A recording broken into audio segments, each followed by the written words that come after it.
Chapter 24, he overlooks the advances of his friends, and smarts severely for his neglect.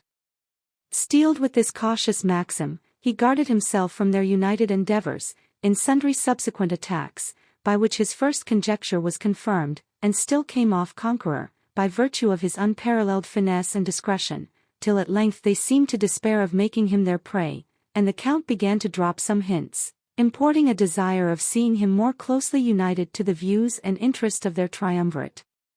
But Ferdinand, who was altogether selfish, and quite solitary in his prospects, discouraged all those advances, being resolved to trade upon his own bottom only, and to avoid all such connections with any person or society whatever, much more, with a set of raw adventurers whose talents he despised. With these sentiments, he still maintained the dignity and reserve of his first appearance among them, and rather enhanced than diminished that idea of importance which he had inspired at the beginning, because, besides his other qualifications, they gave him credit for the address with which he kept himself superior to their united designs. While he thus enjoyed his preeminence, together with the fruits of his success at play, which he managed so discreetly as never to incur the reputation of an adventurer, he one day chanced to be at the ordinary, when the company was surprised by the entrance of such a figure as had never appeared before in that place. This was no other than a person habited in the exact uniform of an English jockey.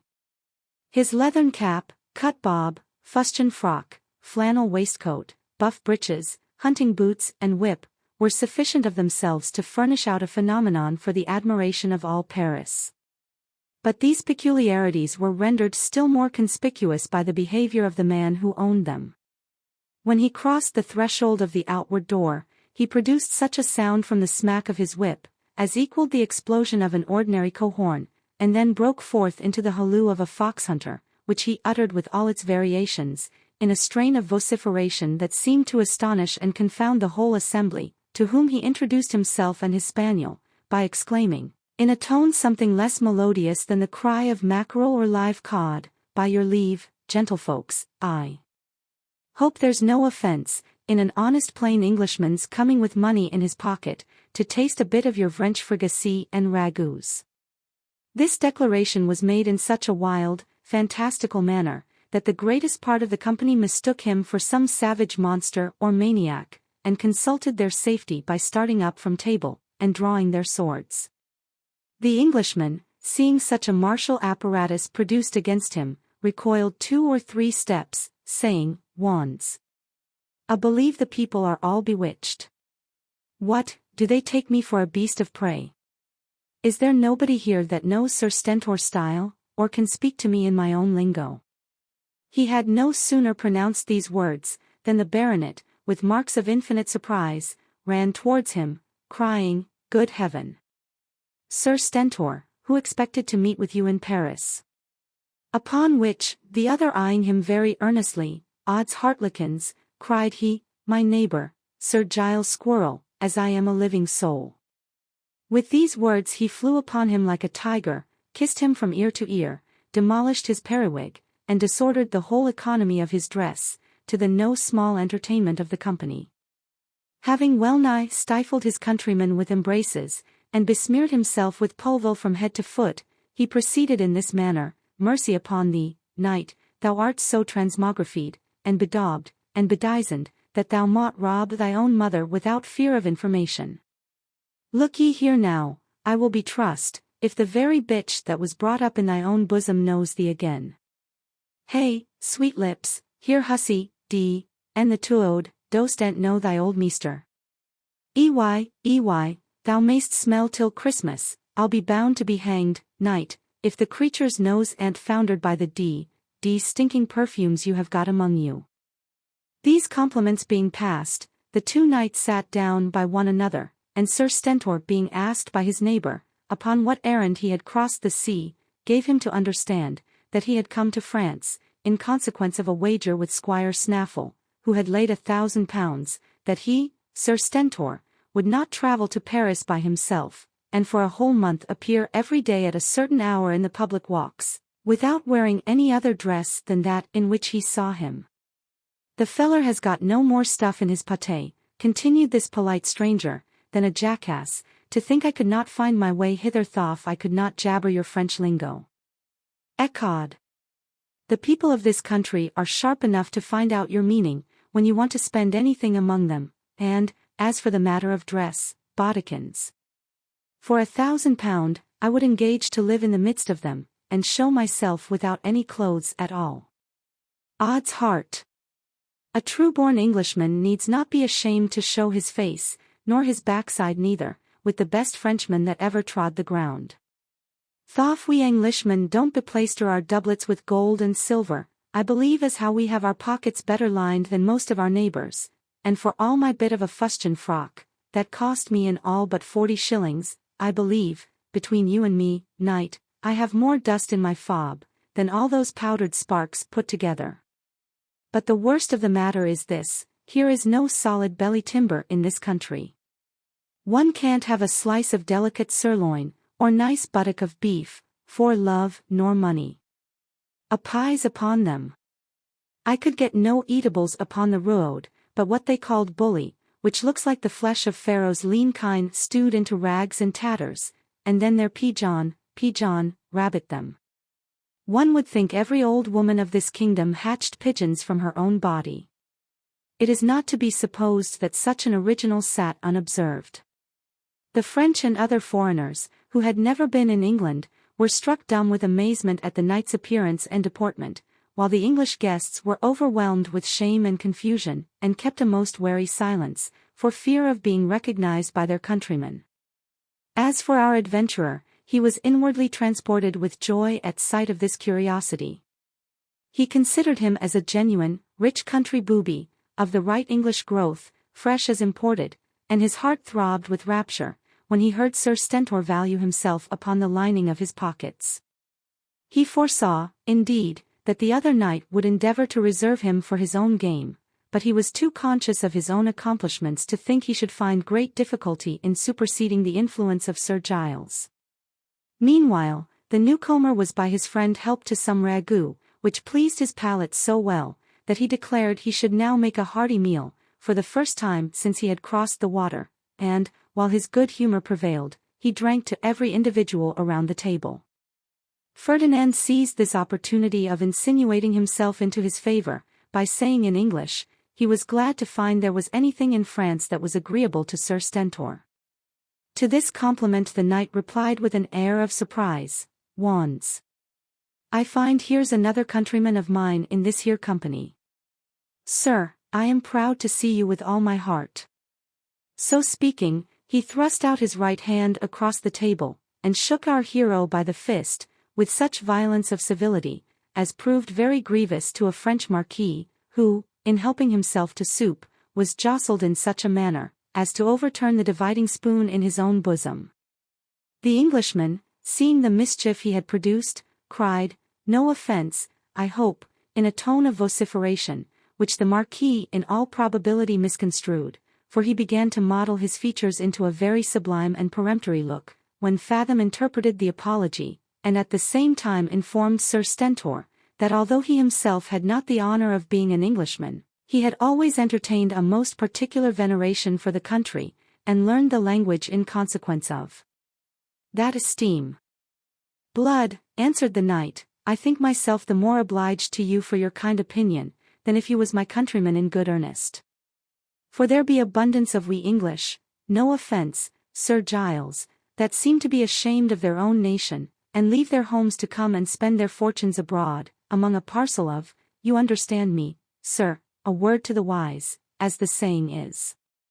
Here he was interrupted by an article of the second course, that seemed to give him great disturbance.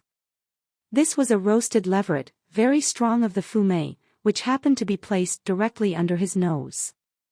His sense of smelling was no sooner encountered by the effluvia of this delicious fare, than he started up from table, exclaiming, "Odds my liver! Here's a piece of carrion, that I would not offer to a hound in my kennel. 'Tis enough to make any Christian vomit both gut and gall," and indeed by the wry faces he made while he ran to the door, his stomach seemed ready to justify this last assertion. The abbé, who concluded, from these symptoms of disgust, that the leveret was not sufficiently stale, began to exhibit marks of discontent, and desired that it might be brought to the other end of the table for his examination. He accordingly hung over it with the most greedy appetite, feasting his nostrils with the steams of animal putrefaction, and at length declared that the morceau was passable, though he owned it would have been highly perfect, had it been kept another week. Nevertheless, mouths were not wanting to discuss it, insipid as it was, for in 3 minutes there was not a vestige to be seen of that which had offended the organs of Sir Stentor, who now resumed his place, and did justice to the dessert. But what he seemed to relish better than any other part of the entertainment, was the conversation of our adventurer, whom, after dinner, he begged to have the honor of treating with a dish of coffee, to the seeming mortification of his brother knight, over which Fathom exulted in his own heart. In short, our hero, by his affability and engaging deportment, immediately gained possession of Sir Stentor's good graces, insomuch that he desired to crack a bottle with him in the evening, and they repaired to an auberge, whither his fellow knight accompanied him, not without manifest signs of reluctance. There the stranger gave a loose to jollity, though at first he d-ed the Burgundy as a poor thin liquor, that ran through him in a twinkling, and, instead of warming, cooled his heart and bowels. However, it insensibly seemed to give the lie to his imputation, for his spirits rose to a more elevated pitch of mirth and good fellowship. He sung, or rather roared, the early horn, so as to alarm the whole neighborhood, and began to slabber his companions with a most bear-like affection. Yet whatever haste he made to the goal of ebriety, he was distanced by his brother baronet, who from the beginning of the party had made little other use of his mouth than to receive the glass, and now sunk down upon the floor, in a state of temporary annihilation.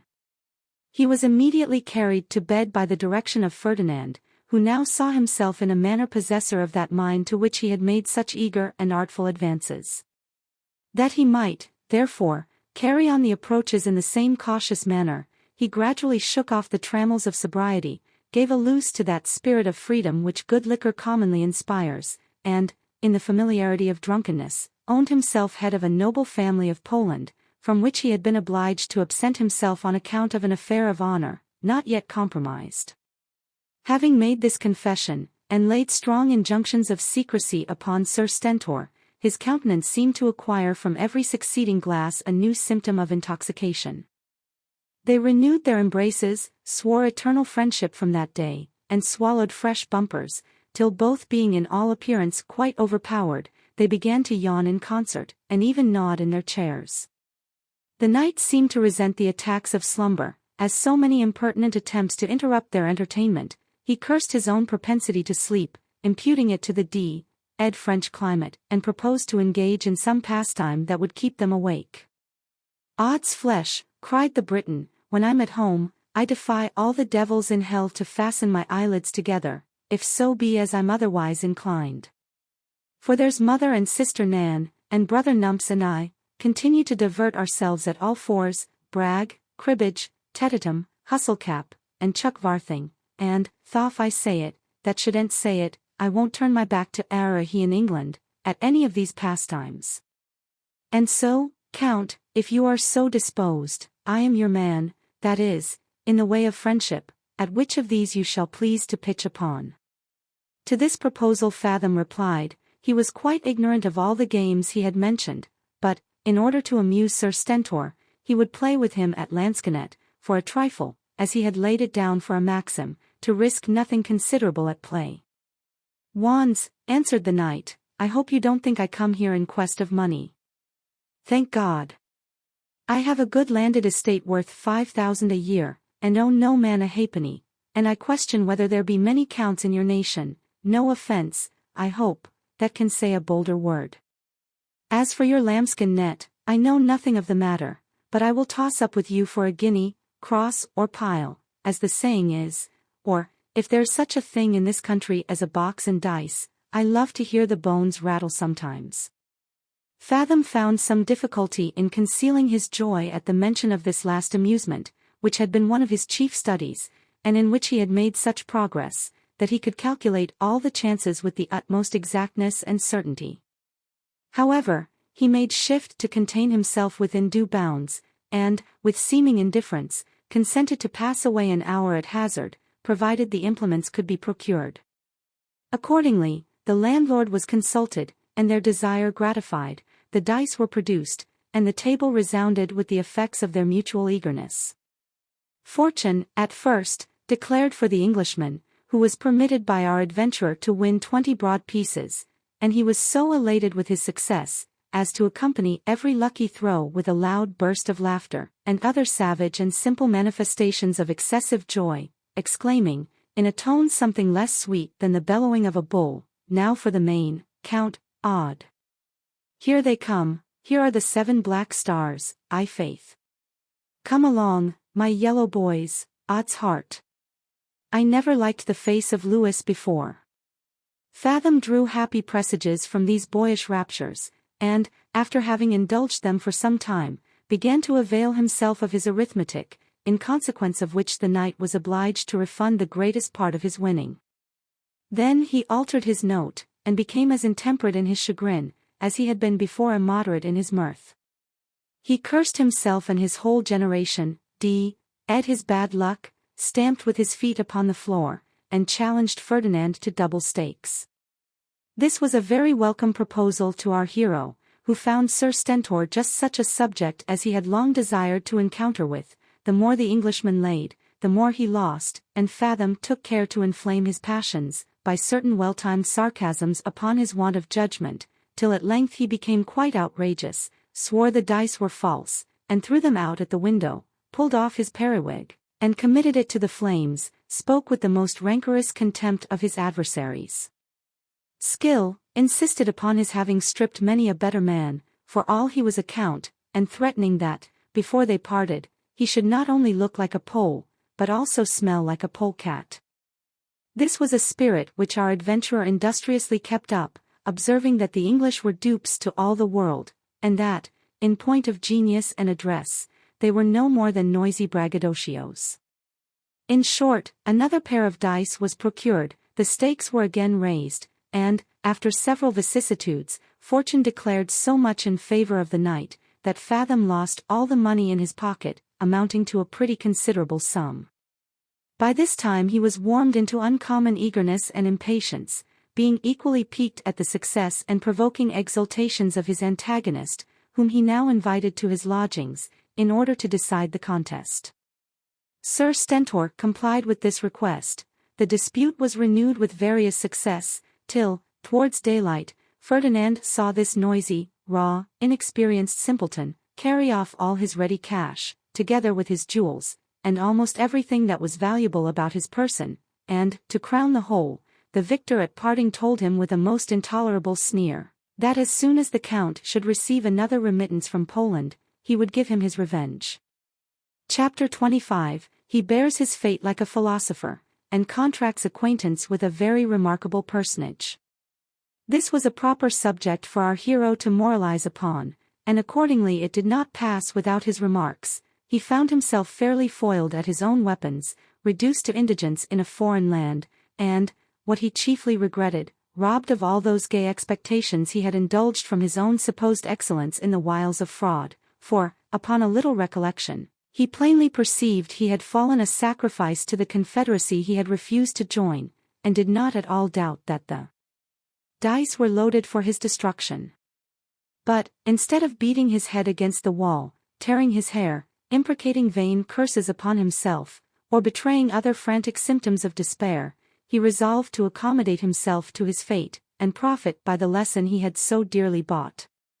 With this intention, he immediately dismissed his valet, quitted his lodgings, retired to an obscure street on the other side of the river, and, covering one eye with a large patch of black silk, presented himself in quality of a musician to the director of the opera, who, upon hearing a trial of his skill, received him into the band without further question. While he continued in this situation, he not only improved his taste and execution in music, but likewise found frequent opportunities to extend his knowledge of mankind, for, besides the employment he exercised in public, he was often concerned in private concerts that were given in the hotels of noblemen, by which means he became more and more acquainted with the persons, manners, and characters of high life, which he contemplated with the most industrious attention, as a spectator, who, being altogether unconcerned in the performance, is at more liberty to observe and enjoy the particulars of the entertainment. It was in one of those assemblies he had the pleasure of seeing his friend Sir Stentor, dressed in the most fashionable manner, and behaving with all the overstrained politesse of a native Frenchman. He was accompanied by his brother knight and the abbé, and this triumvirate, even in Fathom's hearing, gave a most ludicrous detail of the finesse they had practiced upon the Polish count to their entertainer, who was ambassador from a certain court, and made himself extremely merry with the particulars of the relation. Indeed, they made shift to describe some of the circumstances in such a ridiculous light, that our adventurer himself, smarting as he was with the disgrace, could not help laughing in secret at the account. He afterwards made it his business to inquire into the characters of the two British knights, and understood they were notorious sharpers, who had come abroad for the good of their country, and now hunted in couple among a French pack, that dispersed themselves through the public ordinaries, walks, and spectacles, in order to make a prey of incautious strangers. The pride of Ferdinand was piqued at this information, and he was even animated with the desire of making reprisals upon this fraternity, from which he ardently longed to retrieve his honor and effects. But the issue of his last adventure had reinforced his caution, and, for the present, he found means to suppress the dictates of his avarice and ambition, resolving to employ his whole penetration in reconnoitering the ground, before he should venture to take the field again. He therefore continued to act the part of a one-eyed fiddler, under the name of Ferdinand, and lived with incredible frugality, that he might save a purse for his future operations. In this manner had he proceeded for the space of 10 months, during which he acquired a competent knowledge of the city of Paris, when his curiosity was attracted by certain peculiarities in the appearance of a man who lived in one of the upper apartments belonging to the house in which he himself had fixed his habitation. This was a tall, thin, meager figure, with a long black beard, an aquiline nose, a brown complexion, and a most piercing vivacity in his eyes. He seemed to be about the age of 50, wore the Persian habit, and there was a remarkable severity in his aspect and demeanor. He and our adventurer had been fellow-lodgers for some time, and, according to the laudable custom in these days, had hitherto remained as much estranged to one another, as if they had lived on opposite sides of the globe. But of late the Persian seemed to regard our hero with particular attention. When they chanced to meet on the staircase, or elsewhere, he bowed to Ferdinand with great solemnity, and complimented him with the paw. He even proceeded, in the course of this communication, to open his mouth, and salute him with a good morrow, and sometimes made the common remarks upon the weather. Fathom, who was naturally complaisant, did not discourage these advances. On the contrary, he behaved to him with marks of particular respect, and one day desired the favor of his company to breakfast. This invitation the stranger declined with due acknowledgment, on pretence of being out of order, and, in the meantime, our adventurer bethought himself of questioning the landlord concerning his outlandish guest. His curiosity was rather inflamed than satisfied with the information he could obtain from this quarter, for all he learned was, that the Persian went by the name of Ali Becker, and that he had lived in the house for the space of 4 months, in a most solitary and parsimonious manner, without being visited by one living soul, that, for some time after his arrival, he had been often heard to groan dismally in the night, and even to exclaim in an unknown language, as if he had labored under some grievous affliction, and though the first transports of his grief had subsided, it was easy to perceive he still indulged a deep-rooted melancholy, for the tears were frequently observed to trickle down his beard. The commissaire of the quarter had at first ordered this Oriental to be watched in his outgoings, according to the maxims of the French police, but his life was found so regular and inoffensive, that this precaution was soon set aside. Any man of humane sentiments, from the knowledge of these particulars, would have been prompted to offer his services to the forlorn stranger, but as our hero was devoid of all these infirmities of human nature, it was necessary that other motives should produce the same effect. His curiosity, therefore, joined with the hopes of converting the confidence of Ali to his own emolument, effectually impelled him towards his acquaintance, and, in a little time, they began to relish the conversation of each other. For, as the reader may have already observed, Fathom possessed all the arts of insinuation, and had discernment enough to perceive an air of dignity in the Persian, which the humility of his circumstances could not conceal. He was, moreover, a man of good understanding, not without a tincture of letters, perfectly well bred, though in a ceremonious style, extremely moral in his discourse, and scrupulously nice in his notions of honor. Our hero conformed himself in all respects to the other's opinions, and managed his discretion so as to pass upon him for a gentleman reduced by misfortunes to the exercise of an employment which was altogether unsuitable to his birth and quality. He made earnest and repeated tenders of his good offices to the stranger, and pressed him to make use of his purse with such cordial perseverance, that, at length, Ali's reserve was overcome, and he condescended to borrow of him a small sum, which in all probability saved his life, for he had been driven to the utmost extremity of want before he would accept of this assistance. Fathom, having gradually stole into his good graces, began to take notice of many piteous sighs that escaped him in the moments of their intercourse, and seemed to denote an heart fraught with woe, and, on pretence of administering consolation and counsel, begged leave to know the cause of his distress, observing, that his mind would be disburdened by such communication, and, perhaps, his grief alleviated by some means which they might jointly concert and execute in his behalf.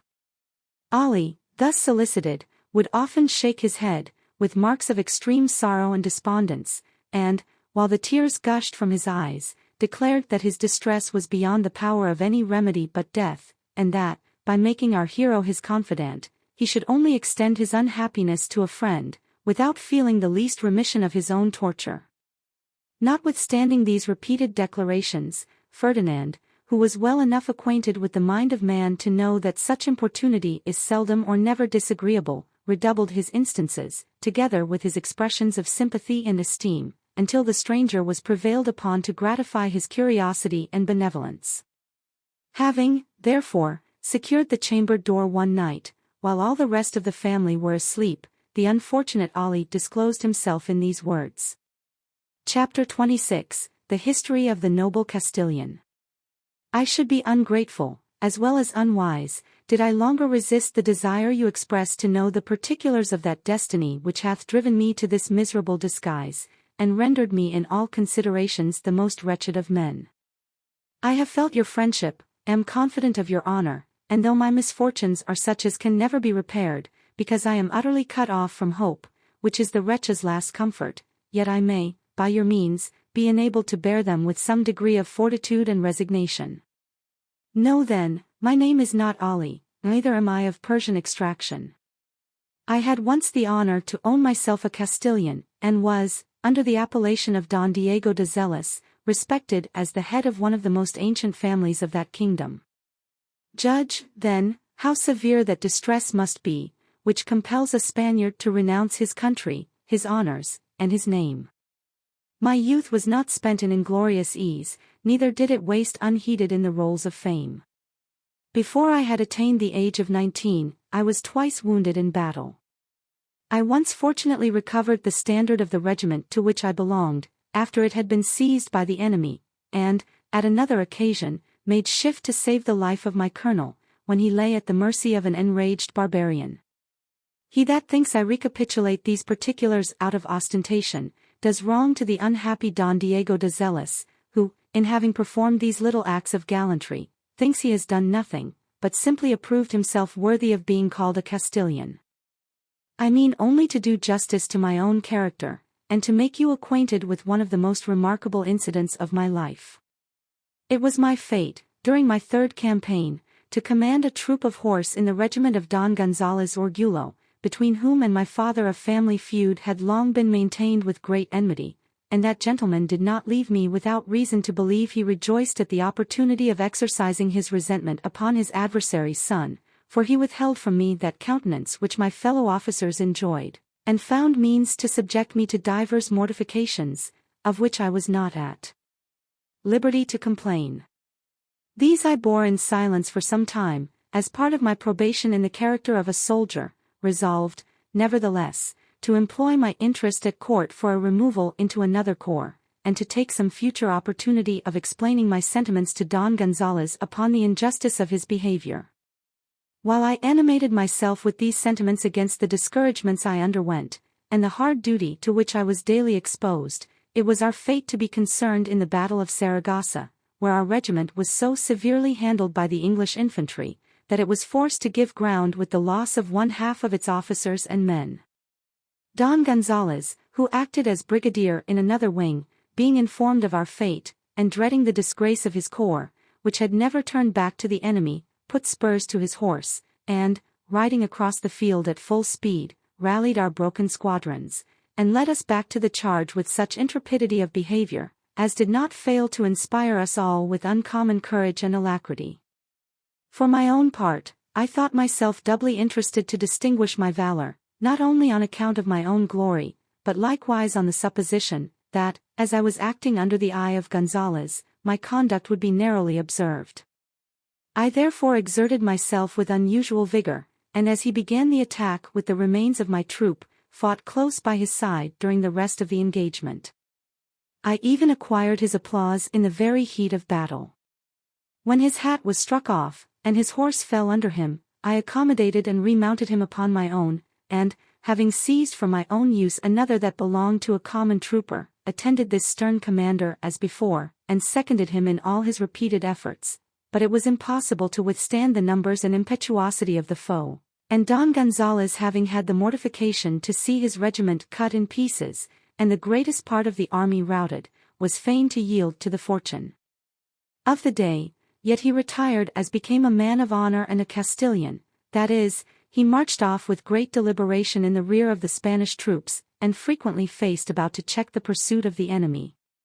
Indeed, this exercise of his courage had well nigh cost him his life, for, in one of those wheelings, he was left almost alone, and a small party of the Portuguese horse had actually cut off our communication with the retreating forces of Spain. In this dilemma, we had no other chance of saving our lives and liberty, than that of opening a passage sword in hand, and this was what Gonzalez instantly resolved to attempt. We accordingly recommended our souls to God, and, charging the line abreast of one another, bore down all opposition, and were in a fair way of accomplishing our retreat without further danger, but the gallant Orgulo, in crossing a ditch, had the misfortune to be thrown from his horse, and was almost the same instant overtaken by one of the Portuguese dragoons, whose sword was already suspended over his head, as he lay half stunned with his fall, when I rode up, discharged a pistol in the ruffian's brain, and, seating my colonel on his horse, had the good fortune to conduct him to a place of safety. Here he was provided with such accommodation as his case required, for he had been wounded in the battle, and dangerously bruised by his fall, and, when all the necessary steps were taken towards his recovery, I desired to know if he had any further commands for his service, being resolved to join the army without delay. I thought proper to communicate this question by message, because he had not spoke one word to me during our retreat, notwithstanding the good office he had received at my hands, a reserve which I attributed to his pride, and resented accordingly. He no sooner understood my intention, than he desired to see me in his apartment, and, as near as I can remember, spoke to this effect: "Were your father Don Alonso alive, I should now, in consequence of your behavior, banish every suggestion of resentment, and solicit his friendship with great sincerity. Yes, Don Diego, your virtue hath triumphed over that enmity I bore your house, and I upbraid myself with the ungenerous treatment you have suffered under my command. But it is not enough for me to withdraw that rigor which it was unjust to exercise, and would be wicked to maintain. I must likewise atone for the injuries you have sustained, and make some suitable acknowledgment for that life which I have twice today owed to your valor and generosity. Whatever interest I have at court shall be employed in your behalf, and I have other designs in your favor, which shall be disclosed in due season.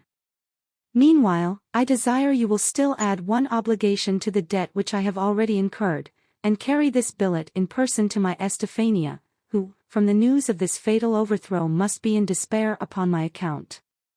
So saying, he presented a letter, directed to his lady, which I received in a transport of joy, with expressions suitable to the occasion, and immediately set out for his country house, which happened to be about 30 leagues from the spot.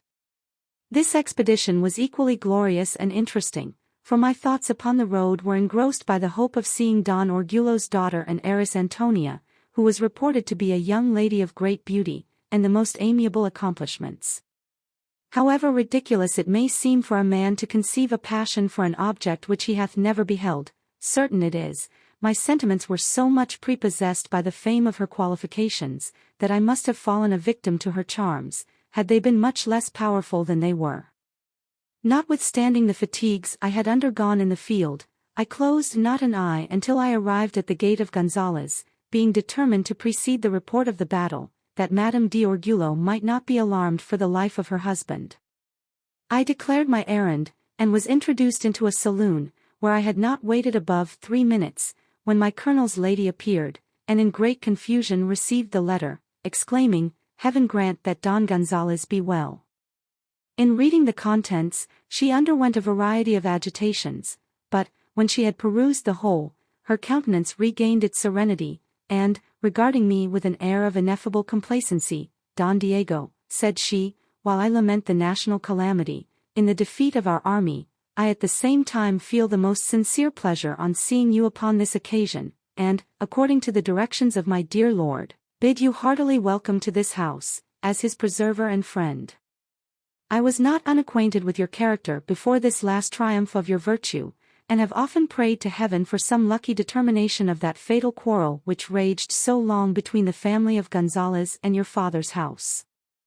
My prayers have been heard, the long-wished-for reconciliation is now effected, and I hope nothing will ever intervene to disturb this happy union." To this polite and affectionate declaration, I made such a reply as became a young man, whose heart overflowed with joy and benevolence, and desired to know how soon her answer to my commander would be ready, that I might gratify his impatience with all possible dispatch. After having thanked me for this fresh proof of my attachment, she begged I would retire into a chamber, and repose myself from the uncommon fatigues I must have undergone, but, finding I persisted in the resolution of returning to Don Gonzales, without allowing myself the least benefit of sleep, she left me engaged in conversation with an uncle of Don Gonzales, who lodged in the house, and gave orders that a collation should be prepared in another apartment, while she retired to her closet, and wrote a letter to her husband. In less than an hour from my first arrival, I was introduced into a most elegant dining room, where a magnificent entertainment was served up, and where we were joined by Donna Estefania, and her beautiful daughter the fair Antonia, who, advancing with the most amiable sweetness, thanked me in very warm expressions of acknowledgment, for the generosity of my conduct towards her father. I had been ravished with her first appearance, which far exceeded my imagination, and my faculties were so disordered by this address, that I answered her compliment with the most awkward confusion. But this disorder did not turn to my prejudice in the opinion of that lovely creature, who has often told me in the sequel, that she gave herself credit for that perplexity in my behavior, and that I never appeared more worthy of her regard and affection than at that juncture, when my dress was discomposed, and my whole person disfigured by the toils and duty of the preceding day. For this very dishabille presented itself to her reflection as the immediate effect of that very merit by which I was entitled to her esteem. Wretch that I am! To survive the loss of such an excellent woman, endeared to my remembrance by the most tender offices of wedlock, happily exercised for the space of 25 years.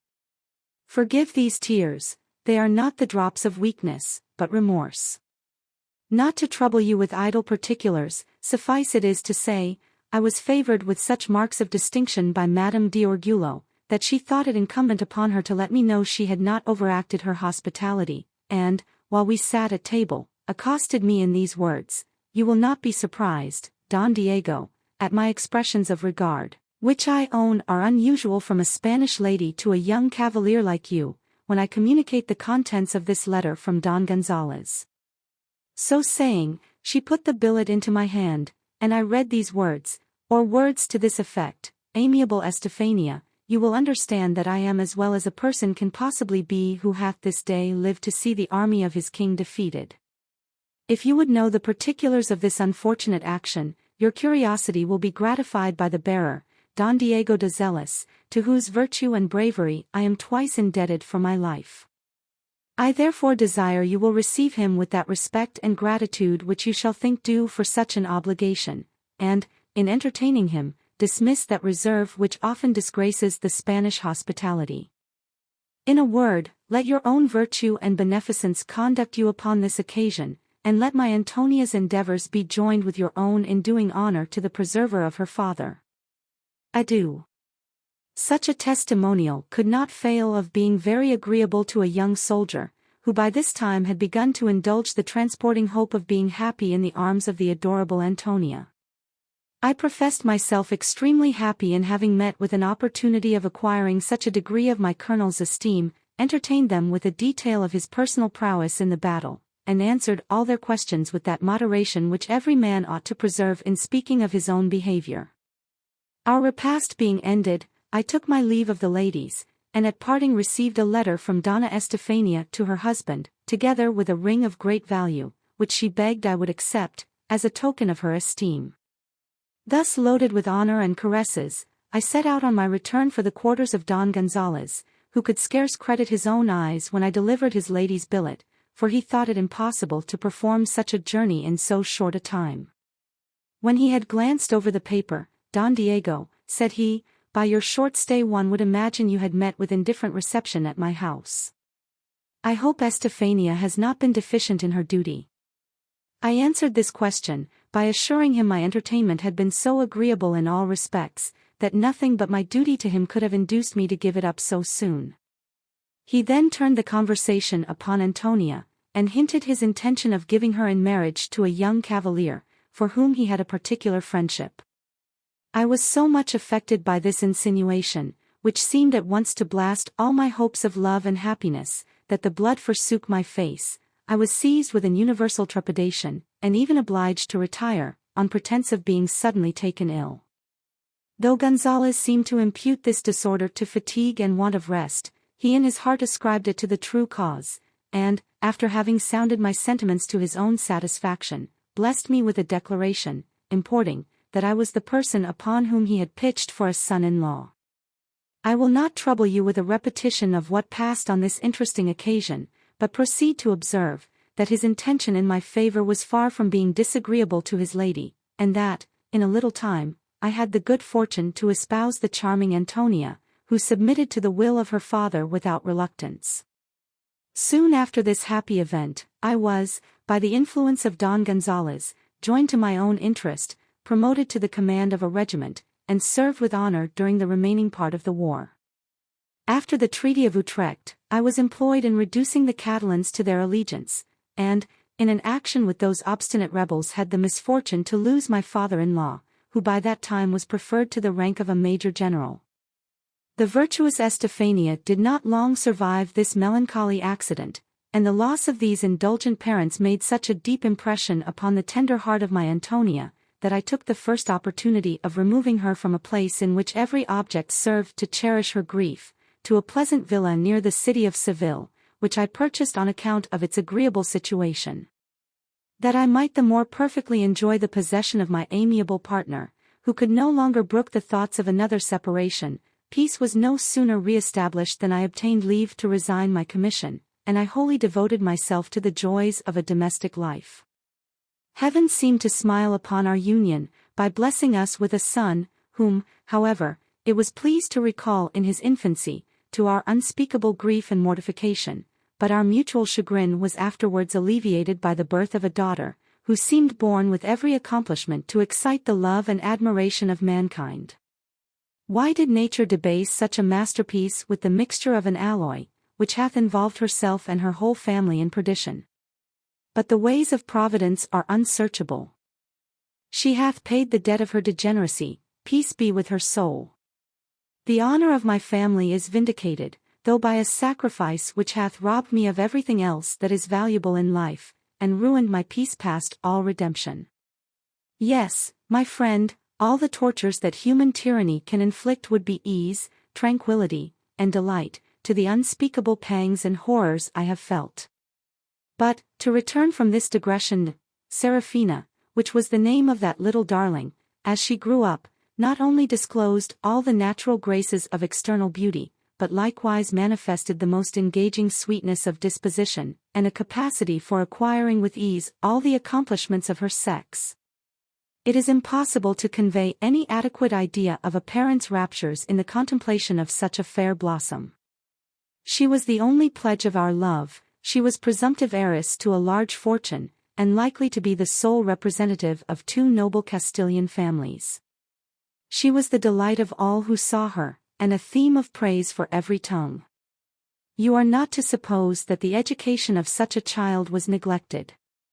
Indeed, it wholly engrossed the attention of me and my Antonia, and her proficiency rewarded our care.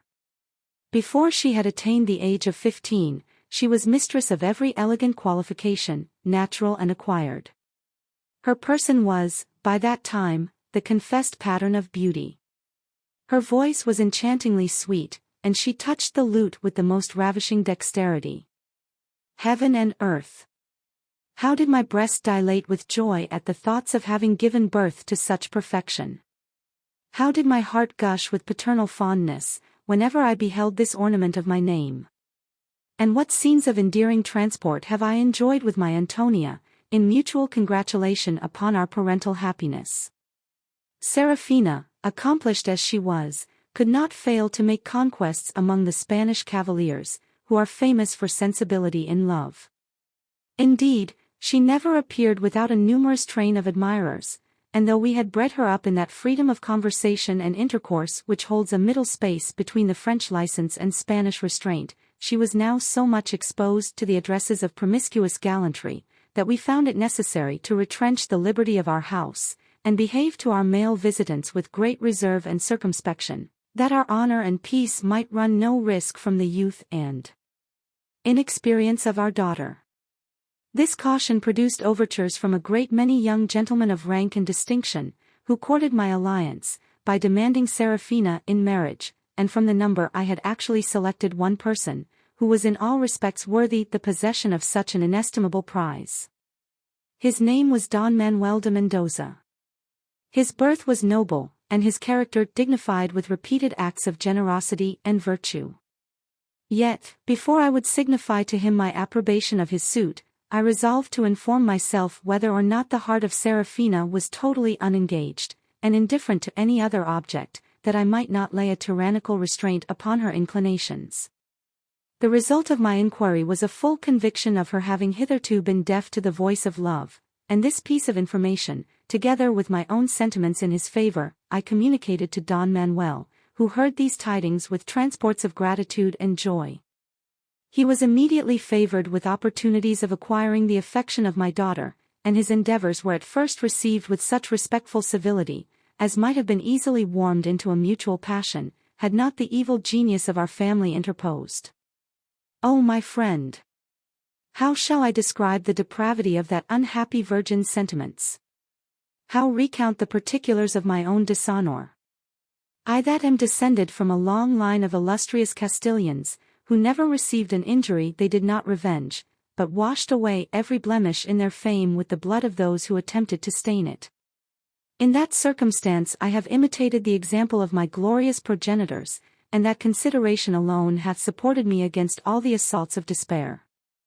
As I grudged no pains and expense in perfecting the education of Serafina, my doors were open to every person who made an extraordinary figure in the profession of those amusing sciences in which she delighted. The house of Don Diego de Zelis was a little academy for painting, poetry, and music, and heaven decreed that it should fall a sacrifice to its regard for these fatal and delusive arts. Among other preceptors, it was her fate to be under the instruction of a cursed German, who, though his profession was drawing, understood the elements and theory of music, possessed a large fund of learning and taste, and was a person remarkable for his agreeable conversation. This traitor, who like you had lost one eye, I not only admitted into my house for the improvement of my daughter, but even distinguished with particular marks of confidence and favor, little thinking he had either inclination or capacity to debauch the sentiments of my child. I was rejoiced beyond measure to see with what alacrity she received his lessons, with what avidity she listened to his discourse, which was always equally moral, instructing, and entertaining. Antonia seemed to vie with me in expressions of regard for this accomplished stranger, whom she could not help supposing to be a person of rank and family, reduced to his present situation by some unfortunate vicissitude of fate. I was disposed to concur with this opinion, and actually conjured him to make me his confidant, with such protestations as left him no room to doubt my honor and beneficence, but he still persisted in declaring himself the son of an obscure mechanic in Bohemia, an origin to which surely no man would pretend who had the least claim to nobility of birth. While I was thus undeceived in my conjecture touching his birth and quality, I was confirmed in an opinion of his integrity and moderation, and looked upon him as a man of honor, in despite of the lowness of his pedigree. Nevertheless, he was at bottom a most perfidious wretch, and all this modesty and self-denial were the effects of the most villainous dissimulation, a cloak under which he, unsuspected, robbed me of my honor and my peace.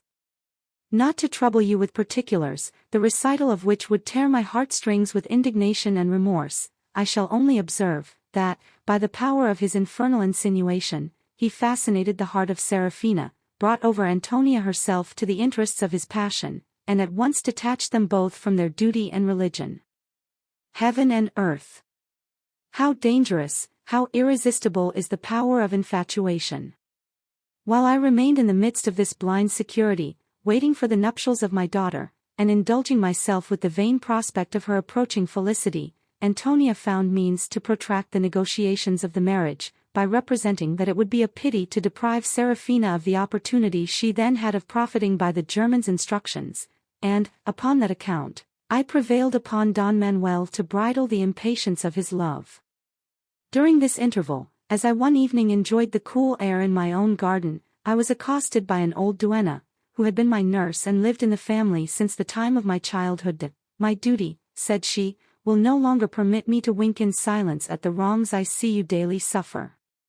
Dismiss that German from your house without delay, if you respect the glory of your name, and the rights of our holy religion. The stranger is an abominable heretic, and, grant heaven, he may not have already poisoned the minds of those you hold most dear. I had been extremely alarmed at the beginning of this address, but, finding the imputation limited to the article of religion, in which, thank God, I am no bigot, I recovered my serenity of disposition, thanked the old woman for her zeal, commended her piety, and encouraged her to persevere in making observations on such subjects as should concern my honor and my quiet. We live in such a world of wickedness and fraud, that a man cannot be too vigilant in his own defense. Had I employed such spies from the beginning, I should in all probability have been at this day in possession of every comfort that renders life agreeable. The duenna, thus authorized, employed her sagacity with such success, that I had reason to suspect the German of a design upon the heart of Seraphina, but, as the presumptions did not amount to conviction, I contented myself with exiling him from my house, under the pretext of having discovered that he was an enemy to the Catholic Church, and forthwith appointed a day for the celebration of my daughter's marriage with Don Manuel de Mendoza. I could easily perceive a cloud of melancholy overspread the faces of Seraphina and her mother, when I declared these my resolutions, but, as they made no objection to what I proposed, I did not at that time enter into an explanation of the true motives that influenced my conduct. Both parties were probably afraid of such expostulation. Meanwhile, preparations were made for the espousals of Seraphina, and, notwithstanding the anxiety I had undergone, on account of her connection with the German, I began to think that her duty, her glory, had triumphed over all such low-born considerations, if ever they had been entertained, because she, and even Antonia, seemed to expect the ceremony with resignation, though the features of both still retained evident marks of concern, which I willingly imputed to the mutual prospect of their separation. This, however, was but a faithless calm, that soon, too soon, brought forth a tempest which hath wrecked my hopes.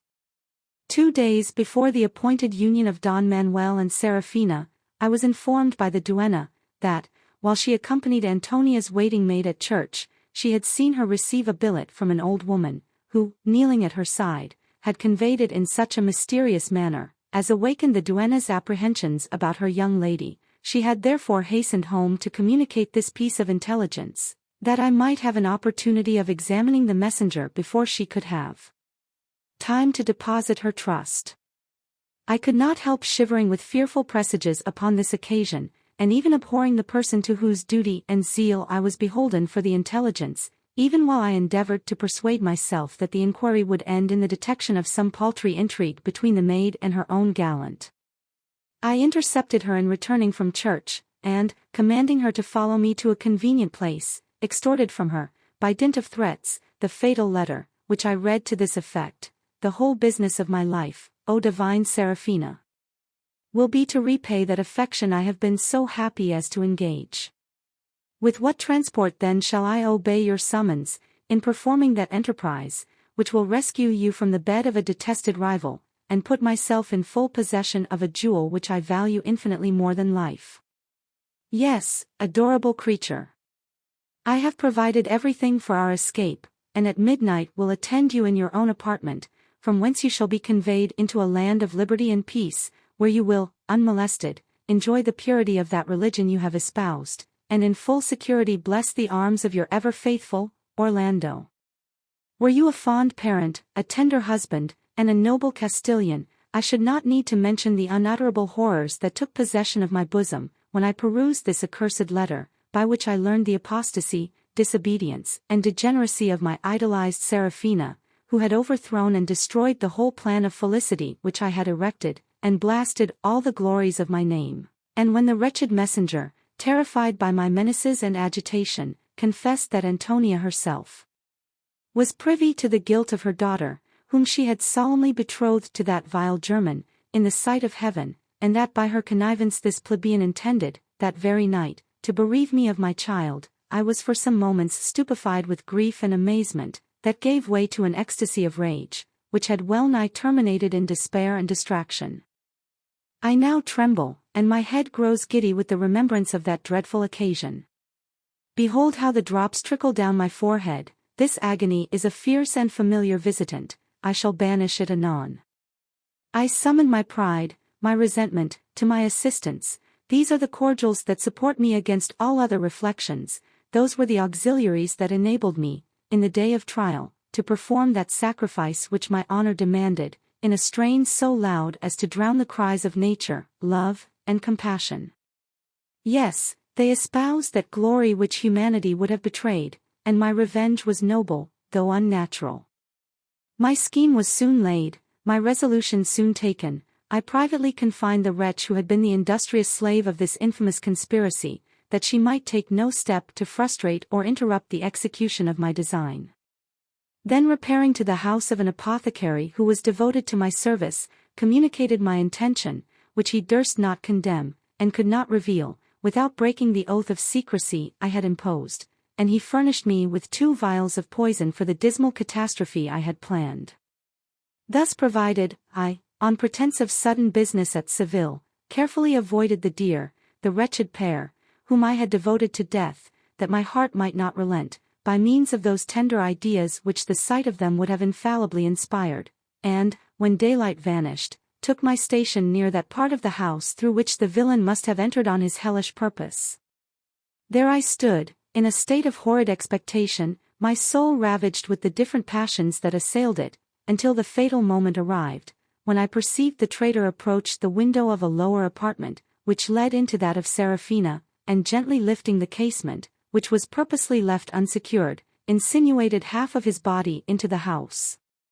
Then rushing upon him, in a transport of fury, I plunged my sword into his heart, crying, "Villain! Receive the reward of thy treachery and presumption." The steel was so well aimed as to render a repetition of the stroke unnecessary. He uttered one groan, and fell breathless at my feet. Exulting with this first success of my revenge, I penetrated into the chamber where the robber of my peace was expected by the unhappy Seraphina and her mother. Seeing me enter with a most savage aspect, and a sword reeking with the vengeance I had taken, seemed almost petrified with fear. "Behold," said I, "the blood of that base plebeian, who made an attempt upon the honor of my house. Your conspiracy against the unfortunate Don Diego de Zelis is now discovered. That presumptuous slave, the favored Orlando, is now no more." Scarce had I pronounced these words, when a loud scream was uttered by both the unhappy victims.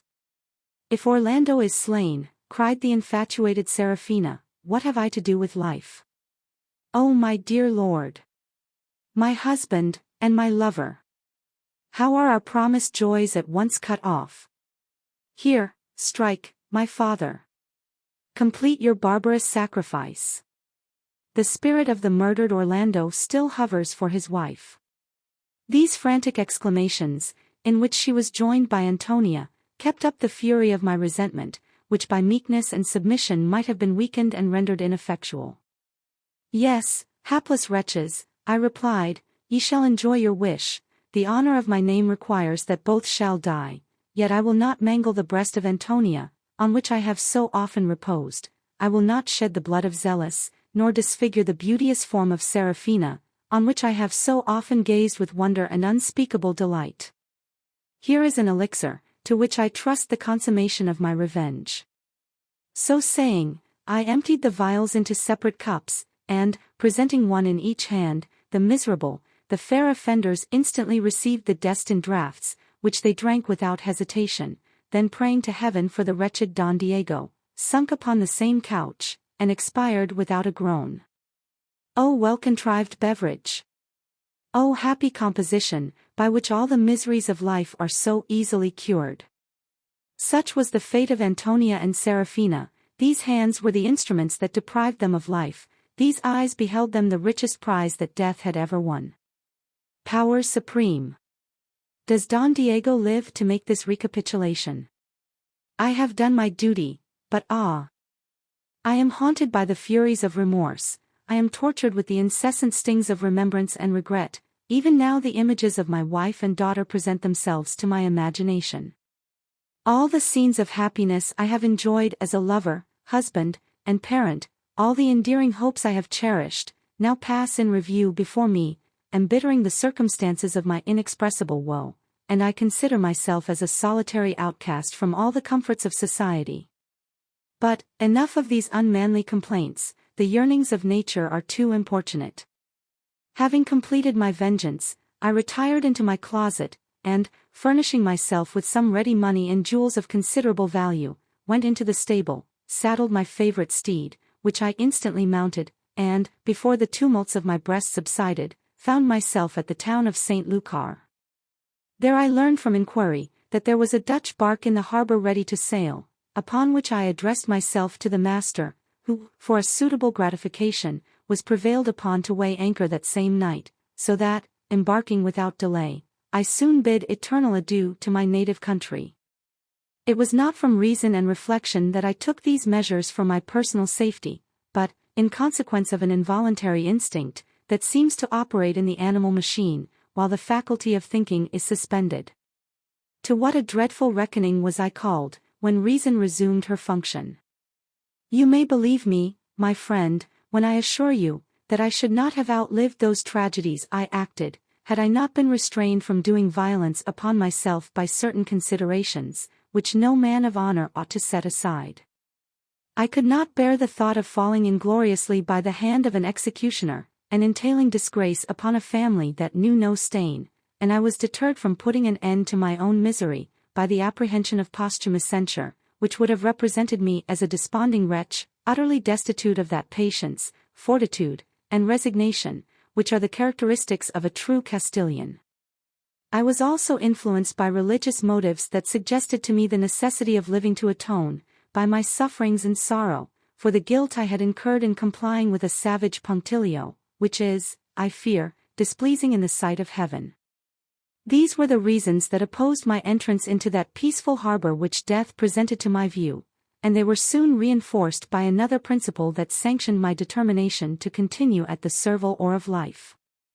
In consequence of unfavorable winds, our vessel for some days made small progress in her voyage to Holland, and near the coast of Galicia we were joined by an English ship from Vigo, the master of which gave us to understand, that before he set sail, a courier had arrived from Madrid at that place, with orders for the corregidor to prevent the escape of any native Spaniard by sea from any port within his district, and to use his utmost endeavors to apprehend the person of Don Diego de Zealous, who was suspected of treasonable practices against the state. Such an order, with a minute description of my person, was at the same time dispatched to all the seaports and frontier places in Spain. You may easily suppose how I, who was already overwhelmed with distress, could bear this aggravation of misfortune and disgrace, I, who had always maintained the reputation of loyalty, which was acquired at the hazard of my life, and the expense of my blood. To deal candidly, I must own that this intelligence roused me from a lethargy of grief which had begun to overpower my faculties. I immediately imputed this dishonorable charge to the evil offices of some villain, who had basely taken the advantage of my deplorable situation, and I was inflamed, inspirited with the desire of vindicating my fame, and revenging the injury. Thus animated, I resolved to disguise myself effectually from the observation of those spies which every nation finds its account in employing in foreign countries. I purchased this habit from the Dutch navigator, in whose house I kept myself concealed, after our arrival at Amsterdam, until my beard was grown to a sufficient length to favor my design, and then appeared as a Persian dealer in jewels. As I could gain no satisfactory information touching myself in this country, had no purpose to pursue, and was extremely miserable among a people, who, being mercenary and unsocial, were very ill adapted to alleviate the horrors of my condition, I gratified my landlord for his important services, with the best part of my effects, and having, by his means, procured a certificate from the magistracy, repaired to Rotterdam, from whence I set out in a travelling carriage for Antwerp, on my way to this capital, hoping, with a succession of different objects, to mitigate the anguish of my mind, and by the most industrious inquiry, to learn such particulars of that false impeachment, as would enable me to take measures for my own justification, as well as for projecting a plan of revenge against the vile perfidious author. This, I imagined, would be no difficult task, considering the friendship and intercourse subsisting between the Spanish and French nations, and the communicative disposition for which the Parisians are renowned, but I have found myself egregiously deceived in my expectation.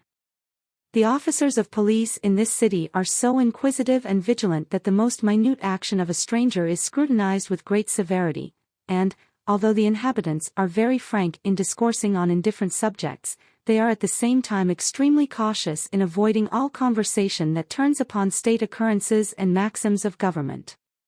In a word, the peculiarity of my appearance subjects me so much to particular observation, that I have hitherto thought proper to devour my griefs in silence, and even to bear the want of almost every convenience, rather than hazard a premature discovery, by offering my jewels to sale.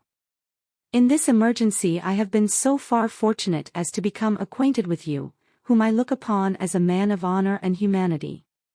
Indeed, I was at first sight prepossessed in your favor, for, notwithstanding the mistakes which men daily commit in judging from appearances, there is something in the physiognomy of a stranger from which one cannot help forming an opinion of his character and disposition. For once, my penetration hath not failed me, your behavior justifies my decision, you have treated me with that sympathy and respect which none but the generous will pay to the unfortunate. I have trusted you accordingly. I have put my life, my honor, in your power, and I must beg leave to depend upon your friendship, for obtaining that satisfaction for which alone I seek to live. Your employment engages you in the gay world, you daily mingle with the societies of men, the domestics of the Spanish ambassador will not shun your acquaintance, you may frequent the coffee-houses to which they resort, and, in the course of these occasions, unsuspected inform yourself of that mysterious charge which lies heavy on the fame of the unfortunate Don Diego. I must likewise implore your assistance in converting my jewels into money, that I may breathe independent of man, until heaven shall permit me to finish this weary pilgrimage of life.